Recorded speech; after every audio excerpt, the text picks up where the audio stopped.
Welcome, Nathan. Thank you. Thank you for speaking at today's Coffee and Natter. You're very welcome. Yeah, it's been a good event. Thank you. A lot of the people, having just spoken to them as they were leaving, a lot of value given to them about email marketing. Like I said, pathway to grow. It's great networking. It's free networking, and we always like to add value. And I think today's event was a great event. You talked about some of the key misconceptions about email marketing, and there was a lot I learned from it as well, especially when you talked about having the right subject line and all of that sort of stuff. But before going into email marketing, I'd just like to sort of hear your story. So I've read a bit about yourself, and you started business at the age of 12. Yeah, very young, really. It doesn't feel like all that long ago, but it's... doesn't look that long ago. Well, yeah, I get that a lot. You wouldn't be surprised, yeah.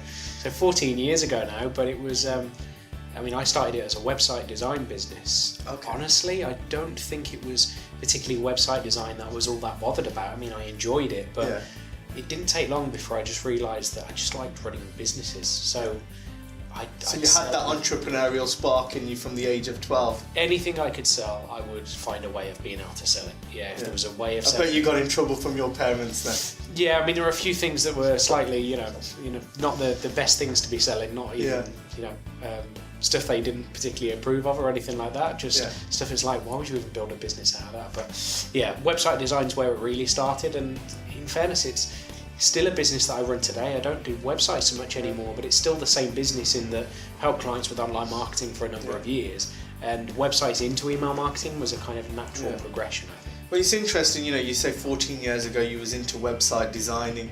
What was it like then? Because, we're both of the same sort of generation, and technological change and people moving to the web. I actually send a lot of my stuff by post to people now because I don't feel they pick up emails as much.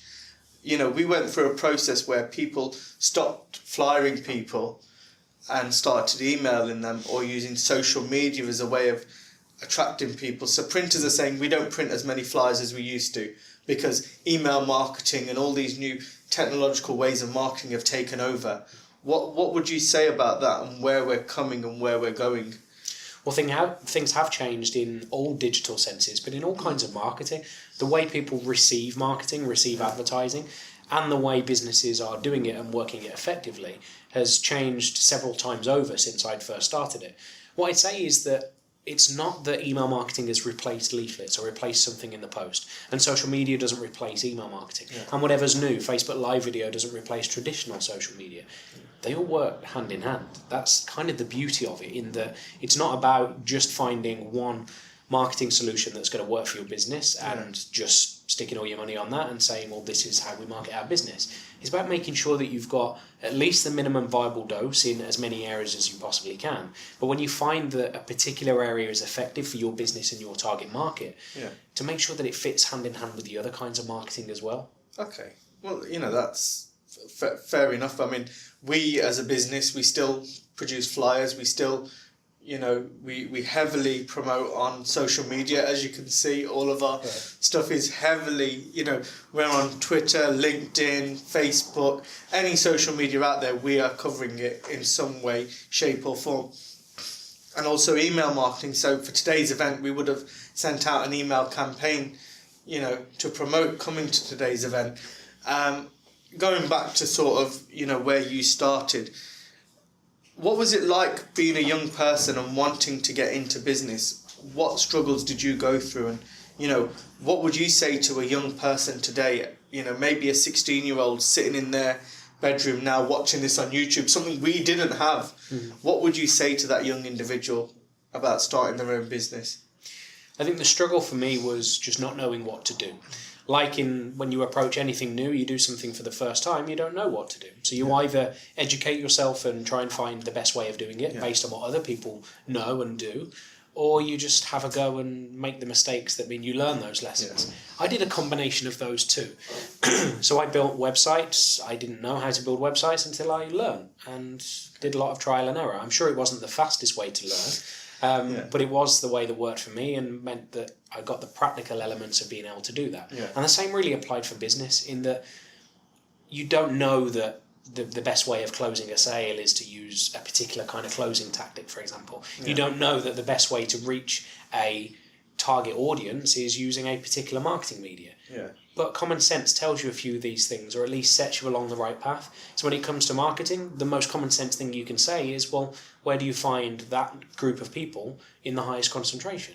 Yeah. Well, that's the core of any marketing, really, isn't it? Yeah. So for someone who's perhaps looking at starting a business, maybe a young person who's looking at starting a business or thinking about it, considering it as a career path perhaps, there's nothing better you can do than try it. I'm a big believer that if you want to aim for something, if you want to have a goal of perhaps a car you want to drive or a kind of life you want to lead, there's no greater way to find out whether it's what you really want than to just have a little taste of it. Yeah. So if you're thinking about starting a business, give it a try. You don't have to, jump straight in with 2 feet. You can dip your toe in the water and see, is this the kind of thing I like? You think about starting a business, you think about... Do you think it's easier now than it was when, potentially we started business? In some ways it's much easier because there are so many businesses that just didn't exist 14, 15 years ago. Yeah. You couldn't start a business managing a business's social media because social media didn't exist. So in some ways it's a lot easier, but also people know that. People know that these kinds of businesses exist. There's a lot more competition out there. Yeah. The same principle applies now as it did all those years ago, is that you need to find what's unique about you and your proposition, and that will never change. What your USP is and how you take that forward to your clients and sell it. Absolutely. Okay. Well, that's fantastic. I mean, me, myself, I understand, when you're young, you have a lot of aspirations. There's a lot of things you want to do, especially if you do have that sort of entrepreneurial spirit, which, I myself had at one point when I was trying to do events. And, we had some conversations earlier about, my journey and when I tried to do things. And, how did you get from starting off as this young child, I wouldn't say child, but young lad, going out to businesses, trying to sell your services? How did you then get from there to where you are today? Just through the education of business. It was learning from as many people as I could who had been there and done it before me. I can learn from their mistakes. I'll make a few mistakes of my own as well. Yeah. But I think the process was perhaps longer for me than it would have been for others because I had the time to, one, try things and fail quickly, but also I had the time to be lazy. As bad as that sounds, I had the time to think, okay, well, I've tried that. Is that for me? I don't know. I'll try something else as well. I'd see that as lazy in one way, but also in another, it's a way of trying things to see what you like and like best. So then when I decided on, hey, I do want to carry this business on particularly, and this is the kind of area I want to go into, and I do want to start speaking, for example, that I was able to do so without a huge amount of risk. So fortunate in that sense. So let's go back onto your forte now as email marketing, which is what you do as a business now. Yeah. It's your full-time job is email marketing for businesses, managing their email marketing campaigns. Is that correct? Yes, so I work with businesses in a number of ways. My topic, my area of expertise is email marketing. The way I deliver that with clients varies by consulting with them so that they can do it themselves, giving them the tools to do that. I have a book on email marketing. I'll manage their campaigns. I'll speak at conferences on email marketing. But it's about understanding that as an area, and then how it works for the client best for them is, that's how I deliver. Okay, fantastic. So, when we started the conversation, I talked about my own journey of using email marketing, and in today's talk, you gave a number of tips about email marketing. What would you say the biggest problem with email marketing and how people are currently using it is? I'd say there's a big issue, a big challenge with how many businesses use email marketing. And it's the fact that I always say it's built on 3 pillars. The first is to build a list of people who know who you are and recognize your name. You have to serve that list. Send them educational content, send them valuable information that's related to what your business does. Yeah. And only then can you find the opportunities within the list to make sales. What normally happens is one of those 3 is missing. So if they haven't built a list, they're doing the right things, but they're not sending to enough people, the right quality of people.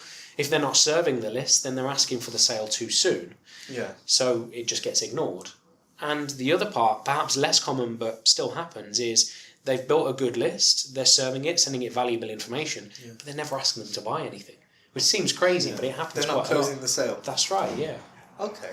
So say, for instance, we send out emails, we invite people to our events. How can we, as a business then, what would you say the best way for us to use email marketing to get people coming to our events would be? Provide them with valuable content. Provide them with something that shows you know what you're talking about. So in the case of networking and events that are related to particular content areas in business, you could get featured short articles perhaps from the speakers that are contributing to your events. Okay. But also it's about making sure that it's timely. So if you have an event that's running on a particular date, let's say the 31st of May, something like that, then you've got to make sure that your time schedule of when the emails goes out fits nicely with that date. There's no point in trying to rush 3 emails in a week because you've got no bookings for an event or something like that, which is, again, something that happens quite. Now, I had a debate with one of my colleagues, and he said to me, the best time to put out on social media is the weekends. Would you agree with that?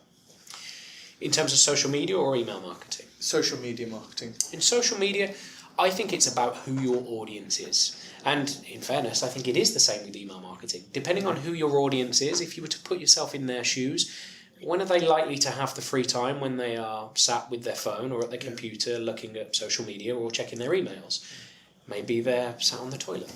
You know? I mean, it sounds crude, but people are using their phones in the tiny pockets of space that they've got between doing other things. So what we find is that you need to understand where they're likely to have those pockets of time. So if you know that you are selling a consumer product, business to consumer, you're unlikely to be able to find them if you're bothering them at work, unless they're slacking off and checking their emails, their personal emails. So we start to paint a picture of the people you're going after. You'll start to then understand when they're likely to have those pockets of time. So with email marketing, from what I'm gathering there, is it's very important then to understand who you're emailing. Absolutely. And that comes from building a list of people who are interested in your services, or at least are in the market for your services, or could be at some point. But there'd be no point in sending 10,000 emails if only 500 of them are 500 of those people are in a position where they could actually buy from you. Because otherwise your messages are going to be falling on deaf ears. The content that you're sending out isn't relevant to them, so they'll ignore it. But also, why send it to them if they can never buy your product or service anyway? Exactly, Okay, and what would you say if I asked you for your 5 top tips for email marketing? What would you say they would be? 5 top tips, I'm going to say it should be to build your list, serve your list, and then extract the opportunities. That is absolutely a given. The other tip I would say, here's number 2. I'd say I can pretty much guarantee that 90% of people watching this, if they're thinking I'm doing email marketing already, I can guarantee that most of them won't be sending often enough. So essentially, if you're not sending emails right now, send them. If you are, send more. You know, you need to be sending as often as you have something to say, for sure. But unless you're staying top of mind with your particular target audience, the people in your list, chances are you're not communicating with them enough. Let's say number 3. Number 3, I would say, don't underestimate the power of the subject line. The subject line is one of the most critical factors in determining the success of any email campaign. Or whether it gets opened. Absolutely. And that is the most important factor in that. Because if your email doesn't get opened, then it's never going to get read. And if it doesn't get read, no one will either buy from you or take the action that you want them to take. So starting with a subject line, although it seems insignificant, it has a massive influence on your results. The other 2, just bear in mind the copy that you're writing. It needs to follow a structure to make sure that it is genuinely compelling. And I'd say number 5 is don't worry too much about unsubscribes. It can seem as though if you've got a high unsubscribe rate, then you're doing something wrong. And if you're getting a continually high one, maybe you are. But I always like to think of unsubscribes as list cleansing. So with every time someone unsubscribes, that's someone that probably wouldn't have bought from you anyway. And the quality of your list has just got that little bit better. Okay, fantastic. Just going back onto that unsubscribe, what is a good read rate? Well, we don't know what the read rate is in terms of. There's no way of knowing what percentage of people. The open rate. The open rate. Well, the open rate, I always say that a good open rate is any open rate that's better than the one you got on your previous campaign. And some people might think, well, that's a bit of a cop-out. And I can understand that. But what I mean is that if I say I've got a 30% open rate, and then you think, well, I only got a 20% on my last campaign, does that mean mine was better than yours? Well, not necessarily. I've got a completely different list to you. You've got a completely different list from the other people in your industry, the other people that you communicate with and have business connections with. we're all working with our own lists. We've built them up in different ways over different lengths of time. We're all communicating with them more often than others, less often than others. So there are lots of factors that go into that. But what we do know is that if you got 25% on your last one, then getting a 26% on your next one is going to be a good result, because it means that the subject line you've used is better. Or the fact that you've cleansed your last absolutely. list, so you've gone through all the unsubscribers, so then when you get to the next month... Absolutely, but either way, it means that the quality of what you're doing in terms of your overall email marketing is better, Okay, fantastic. Well, thank you for those tips. And, part of what you do at the moment is also speaking, which is why you're here today. You've spoken at our event. You're obviously, part of the PSA. What took you into speaking, and, what made you come and speak at Coffee and Natter today, bearing in mind you are a professional speaker and a paid speaker? What got me into speaking in the first place, I've no shame in admitting it, was originally realising that it was a great way of being able to make sales. If I could demonstrate education, give people value for half an hour, I found that they'd be more likely to buy from me. So I'd be able to get them to show interest in my products or services, or buy books or things like that. As I started to understand more about speaking, I realised actually the power that someone can have on stage when speaking to an audience, the value that they can share with an audience was just incredible. So I started looking at it then more as being a craft of, well, how can I do this in a way where the audience takes away the most value? And once you have that as a priority, really with the audience in mind, rather than how many sales can I make, you start to look at it very differently. And what I found from coming to Coffee and Natter today is that it is a group with a really great vibe. And being able to share some education with an audience who, hey, at some point might show interest in my products and services, fine. But if I can give them something, whether it be in their overall email marketing strategy or just a tiny subject line or something like that that they take, if they do something with it and see a positive result, that's fine by me. Fantastic. Thank you very much, Nathan. You're very welcome. Thank you for your time, and thank you for being with us today. My pleasure. Thank you.